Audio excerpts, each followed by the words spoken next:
80 থেকে 85, 90টা সিট নিয়ে বাংলার বিধানসভায় যাব।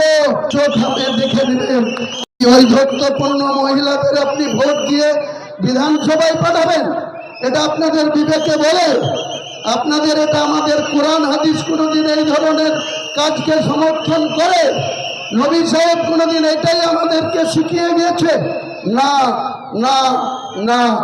ইসলাম অনেক কঠিন ধর্ম, ইসলাম শান্তির ধর্ম, ইসলাম ন্যায়ের ধর্ম, ইসলাম কোনো হারামখোরের পার্টি নয়, ধর্ম না। ইসলাম কোনো বেআইনি ধর্ম না।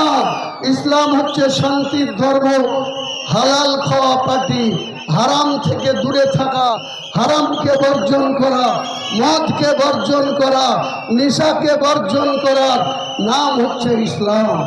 আর আজকে ইসলামের 10% মুসলমান তারা হারাম খাচ্ছে, মাথায় টুপি দিয়ে নবী সাহেবের সুন্নত রেখে মমতা ব্যানার্জির চটি চেপে বেড়াচ্ছে, আর এখনো আমাদের সমালোচনা করছে।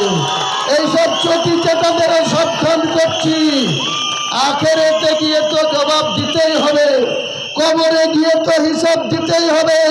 তার আগে হুমায়ুন কবিরও তোমাদেরকে একটা একটা করে জবাব দেবে।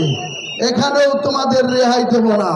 এখনো বলছি, চটি চাটা ছাড়ো, ন্যায় পথে চলো, হারাম খাওয়া ছাড়ো, হালাল খেতে শিখো, ন্যায়কে প্রতিষ্ঠা করো, তাহলে আল্লাহ ভালোবাসবে।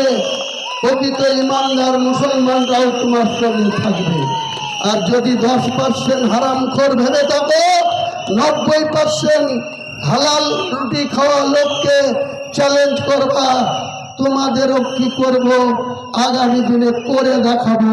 তাই ছুটিপুরের মানুষের কাছে শুধু বলতেছি, আপনারা কেসমুদ্দিন ভাইকে ভোট দেবেন হুমায়ুন কবিরের হাত শক্তিশালী করার জন্য।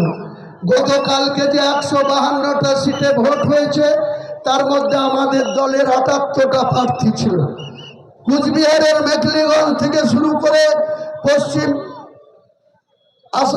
বর্ধমানের আসানসোল থেকে শুরু করে মেদিনীপুর থেকে শুরু করে 152টা সিটের মধ্যে আমাদের 78টা প্রার্থী ছিল।